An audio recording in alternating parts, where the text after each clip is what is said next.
अस्सलाम वालेकुम जी दोस्त, सब कैसे हैं? ठीक-ठाक हैं? उम्मीद है खैरियत से होंगे। Welcome back to another vlog of Soft Edges English preparation on YouTube. आज के व्लॉग में हम प्रेसी राइटिंग सीखेंगे। प्रेसी राइटिंग सीखते हुए हम कोशिश करेंगे कि हमारा जो लेटेस्ट जो हमारा 2026 का सीएसएस का एग्ज़ाम आया था, उसी के सवाल को हम सॉल्व करने की कोशिश करेंगे। ठीक है दोस्तों? ये सवाल उठाने या ये सवाल आज सॉल्व करने की वजह क्या है कि फ़ेसबुक पर मेरे एक किसी फ़ॉलोअर ने मुझसे फ़रमाइश की है कि ये सॉल्यूशन मुझे समझाइए और ये भी बताइए कि प्रेसी सॉल्व करने के लिए क्या तकनीक, क्या तिगड़म लगाई जाती है। सो बहुत से स्टूडेंट्स को प्रॉब्लम होती है कि एक लंबे पैराग्राफ को कैसे शॉर्ट किया जाए। If you take a look at this question, you would find out कि ये कम से कम 2 250 या शायद उससे भी ज़्यादा अल्फ़ाज़ होंगे और आपसे डिमांड की गई है कि you have to solve it within the limits of 100 words. So short कैसे करना है, जबकि उसका सेंट्रल आइडिया भी मेंटेन रहे, ठीक है? While maintaining the central idea, you have to make a precis. अब ये बहुत ही मुश्किल तो नहीं है, लेकिन बेसिक चीज़ें क्या होती हैं कि प्रेसी सीखने के बेसिक रूल्स अगर आपको आते हैं, 1/3 ऑफ द पैसेज, इस पैसेज को मेन आइडिया कैसे आइडेंटिफाई किया जाता है और फिर उस पैसेज को फाइनल प्रेसी कैसे बनाते हैं, ये तमाम चीज़ें आज हम अपने ब्लॉग में सीखेंगे। लेकिन आगे बढ़ने से पहले मैं आपसे रिक्वेस्ट करूँगा कि अगर आपने मेरे चैनल को सब्सक्राइब नहीं किया तो सब्सक्राइब कीजिए, साथ में बेल आइकन को भी प्रेस कर दीजिए और मेरी वीडियोज़ अपने अज़ीज़-ओ-अक़ारिब फ्रेंड्स या एस्पिरेंट्स जो भी हैं आपके इर्द-गिर्द कर्ब-ओ-जवार में, उनके साथ ज़रूर शेयर कीजिए ताकि उनको भी solution free of cost easily मिल सके। तो चलते हैं जी वीडियो की तरफ। सबसे पहले ये समझना ज़रूरी होता है कि प्रेसी में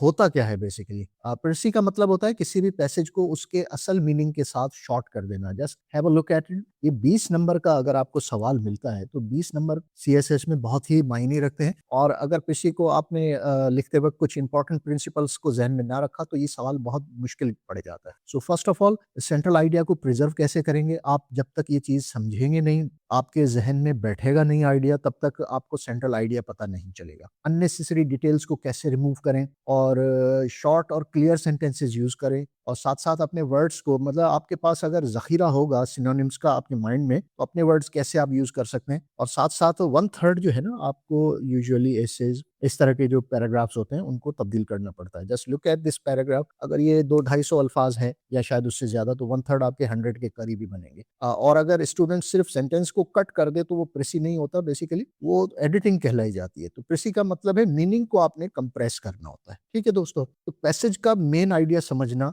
कैसे आप समझ सकते हैं? आप ये देखें कि आपको जो ये पैसेज दिया गया है, उसमें मेन आइडियाज़ 3 बताए गए। अब मेन आइडियाज़ कौन-कौन से, मैं आपको यहाँ पर पॉइंट आउट भी कर देता हूँ। ये पूरा मैंने पहले भी पढ़ लिया है, लेकिन आपके सामने हाइलाइट करता जाता हूँ कि पहला मेन आइडिया है ये, अर्ली सिविलाइज़ेशन, ठीक है? आगे जाएँगे तो आपको दूसरा मेन आइडिया मिलेगा, ये फर्स्ट हो गया। सेकंड आइडिया आपको मिलेगा उसके बाद अर्ली सिविलाइज़ेशन, देन जंप करें, देखें इंडस्ट्रियल रिवॉल्यूशन, और उसके बाद तीसरा आइडिया आपको मिलेगा इन 3 लाइनों में। आखिर में जो 3 लाइनें लिखी हुई हैं, यहाँ पर आपको ये आइडिया मिलेगा इनमें। और ये क्या चीज़ बयान करता है कि सबसे पहले क्या होता था, उसके बाद क्या होता था और अब क्या होता है। यानी दिस इज़, ये 3 लाइनें पढ़ के आपको अंदाज़ा हो जाएगा कि ये मॉडर्न एरा को डिस्क्राइब किया जा रहा है, ठीक है? मॉडर्न एरा को डिस्क्राइब किया जा रहा है। इन 3 फेजेज़ को समझना ही प्रेसी बनाने के लिए बहुत अहम शामिल, आपके ज़हन में आइडियाज़ गैदर अप करने के लिए बहुत ज़रूरी है, ठीक है? अब आती है बात कि अननेसेसरी डिटेल्स को कैसे रिमूव करेंगे। ओरिजिनल पैसेज अगर आप देखें, तो ओरिजिनल पैसेज में आप देखें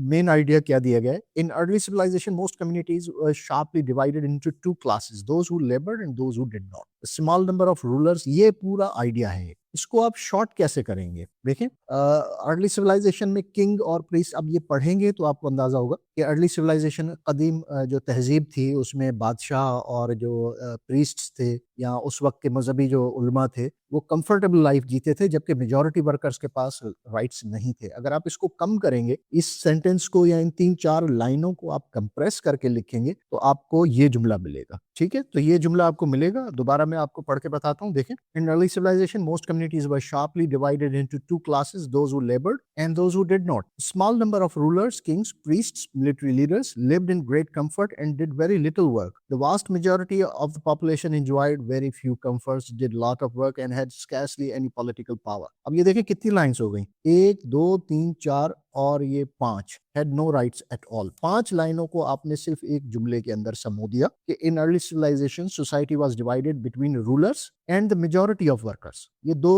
आपके क्लासेस हो गई, rulers and majority of workers with few rights, workers with few rights. ये आपका पूरा का पूरा जुमला 3 लाइनें इनकैप्सुलेट हो गई इस एक जुमले के अंदर, ठीक है। यहाँ डिटेल्स बेसिकली आपने रिमूव करके कोर आइडिया को रख दिया कि आपका असल मकसद क्या है इन 3 लाइनों का, ठीक है। सो ये आइडियाज आप इस तरह से मैनेज कर सकते हैं। सो 3 चीजें मैंने आपको बताई कि क्या क्या 3 चीजें आप इंपॉर्टेंट समझी जाती हैं। देखिए, इसमें अर्ली सिविलाइजेशन का जिक्र किया गया है, इंडस्ट्रियल रेवोल्यूशन का जिक्र किया गया है, और तीसरा मॉडर्न पीरियड या मॉडर्न इरा, मॉडर्न टाइम्स का जिक्र किया गया है। तो इन तीनों को आपने पहला हिस्सा, ये आपने पहला पहाड़, पहली जो पड़ाव है वो उबूर कर लिया, ठीक है। अननेसेसरी डिटेल्स को आपने रिमूव कर दिया, ठीक है। अब वर्ड्स रिप्लेस करना जो चौथा स्टेप है इसके अंदर, कि वर्ड्स को आप कैसे रिप्लेस करेंगे। देखिए, ओरिजिनल अगर आप देखें तो क्या चीज है, इसके अंदर एक आइडिया है। मैं आपको जस्ट एक एग्जाम्पल दे रहा हूँ, इसको आप जो है ना अपने तौर पर भी सॉल्व करने की कोशिश कर सकते हैं। अब देखिए, ये एक आइडिया है। Industrial revolution of Europe led to the production of vast quantities of goods. Production of vast quantities of good, 1 2 3 4 5 6, production of vast quantities of goods. 6 अल्फाज हैं, आप इन 6 अल्फाज को कैसे तब्दील कर सकते हैं। रिप्लेसमेंट ऑफ वर्ड्स, ये बहुत ही इंपॉर्टेंट है। रिप्लेसमेंट ऑफ वर्ड्स कैसे, इसको आप तब्दील कर सकते हैं। Large quantities of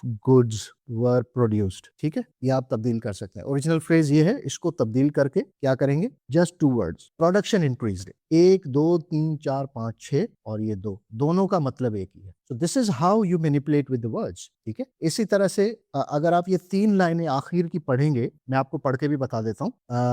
the improvements were speeded up by the increased organization of workers in trade unions movements, particularly in low standard factories where the owners often had to deal with the strike action by dissatisfied workers, ठीक है। ये 3 लाइनें, यानी trade unions का सामना करना पड़ता था मालकान को, इसलिए मजबूरन मालकान को अपने मुलाजमीन की वर्किंग कंडीशंस को बेहतर करना पड़ा, ठीक है। अब अगर पूरा आइडिया देखेंगे तो पूरा आइडिया क्या बनेगा, फैक्ट्री ओनर्स हैड टू, मजबूर हो गए, had to treat workers better। अब ये मैं सिर्फ एक एग्जाम्पल दे रहा हूँ, आप इसको क्या तब्दील कर सकते हैं, ठीक है। 1 2 3 4 5 6 7, 1 2 3 4। अब ये 7 अल्फाज जो हैं, ये बेसिकली 7 नहीं है, ये पूरा आइडिया है जो मैंने आपको ये 3 लाइनें पढ़ के बताया। यानी 3 लाइन्स को आपने एक मर्तबा फिर 4 अल्फाज में तब्दील कर दिया। So this is how you basically change the words और रिप्लेस द वर्ड्स, ठीक है। यानी हमने लंबे एक्सप्रेशंस को शॉर्ट एकेडमिक फ्रेजेस में कन्वर्ट कर दिया। अब तीसरी बात, इंपॉर्टेंट चीज आती है, ये दूसरा आइडिया था।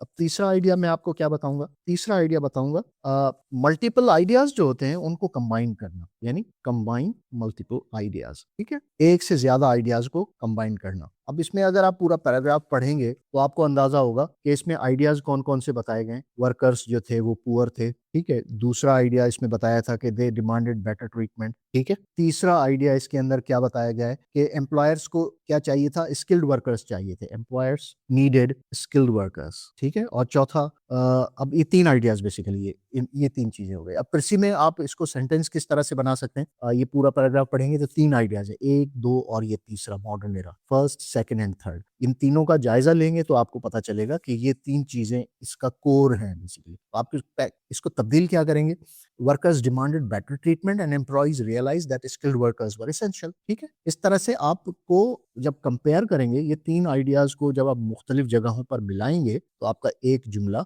बन जाएगा। मैं यहाँ पे लिख कर भी आपको दे देता हूँ, ठीक है। Workers demanded better treatment and employers realize that skilled workers are important. अब इसका टाइटल देखें क्या लिखा हुआ है, write a precis 100 words and following passage and suggest a suitable title. इसका टाइटल क्या होगा, टाइटल ये होगा कि देखिए पुराने दौर की बात की यहाँ पर, अर्ली सिविलाइजेशंस, एंड देन उसके बाद इंडस्ट्रियल रिवोल्यूशन की बात की, यानी प्रोग्रेशन चल रही है। कुरून वस्ता का दौर, उसके बाद सनती दौर, सनती इनकलाब का दौर और जदीद दौर। 1 2 3 स्टेप्स हैं, लेडर्स हैं। लेडर्स के दौरान क्या हुआ है, क्या अचीव क्या हुआ है, अचीव ये हुआ है कि माजी में हालात बुरे थे, अब बेहतर हो गए। तो इसका टाइटल भी अकॉर्डिंगली क्या होना चाहिए, इसका टाइटल होना चाहिए इम्प्रूवमेंट इन वर्कर्स कंडीशन, ठीक है, मुलाजमीन की हालत में बेहतरी। तो ये आपका टाइटल हो गया। अब इसका पूरा प्रेसी का आंसर क्या होगा, प्रेसी का आंसर ने आपको ये स्क्रीन पर लिखा हुआ आपको नजर आ रहा होगा। देखें, ये इसका आंसर है जिसको आप मजीद निखार सकते हैं, इसमें बता सकते हैं कि और क्या चीजें आ सकती हैं, और आप चाहें तो इसमें मुझे भी कुछ चीजें सजेस्ट कर सकते हैं। कमेंट बॉक्स आपके पास अवेलेबल है. Just write your comment and give me some suggestions as well that where can I myself improve in solution of these precis. ठीक है. सो अब इस पूरे लेक्चर को अगर हम समराइज करेंगे तो आपको क्या पता चलेगा. समराइज करते वक्त मैं आपको एक चीज बताऊंगा. इस सेंट्रल आइडिया को आपने समझना है. You have to understand this central idea. मैं यहाँ पे लिख के भी देता हूँ. नंबर एक, प्रेसी सॉल्व करते वक्त हमेशा याद रखिएगा कि सेंट्रल आइडिया आपकी समझ में आ रहा है या नहीं आ रहा. ठीक है. Understanding the central idea. उसके बाद रिमूव अननेसेसरी डिटेल्स. ठीक है. Remove unnecessary details. Number three, compression of sentences by mixing multiple ideas. मुख्तलिफ आइडियाज को आप मिक्स करके सेंटेंस को कंप्रेस कर सकते हैं. अगर आप इन तीन प्रिंसिपल्स को फॉलो करेंगे तो क्या होगा, आपको प्रेसी सॉल्व करना बड़ा ही आसान हो जाएगा. तो उम्मीद है कि आपको ये सॉल्यूशन आपको पसंद आया होगा. स्क्रीन पर आप देख रहे हैं कि ये जो सवाल है इसका सॉल्यूशन आपको एक मरतबा फिर मैं आपको स्क्रीन पर दे देता हूँ. उम्मीद मैं ये करता हूँ कि आपको ये सॉल्यूशन पसंद आया होगा. आपकी जो भी कोई परेशानी थी, कन्फ्यूजन था, वो दूर हुआ होगा. अगर अब भी आप समझते हैं कि इसमें कोई चीज़ आपको समझ में नहीं आई हो तो आप मुझे कमेंट बॉक्स में ज़रूर बताइएगा ताकि मैं इसके सॉल्यूशन को मज़ीद बेहतर करके आपको समझा सकूँ. और मेरी आप ये हेल्प कर सकते हैं कि आप चाहें तो मुख्तलिफ पुराने पैसेजेस को लेकर आएँ, मुझसे डिस्कस करें and I shall be very much helpful for you. आपकी बड़ी मदद करने की मैं कोशिश करूँगा ताकि आप आइंदा के एग्जाम्स को ज़्यादा से ज़्यादा बेहतर कर सकें. अगली वीडियो तक के लिए मुझे इजाज़त दीजिए. फिर मुलाकात होगी इंशाल्लाह एक नए ब्लॉग के साथ. तब तक के लिए खुदा हाफिज़. पाकिस्तान जिंदाबाद.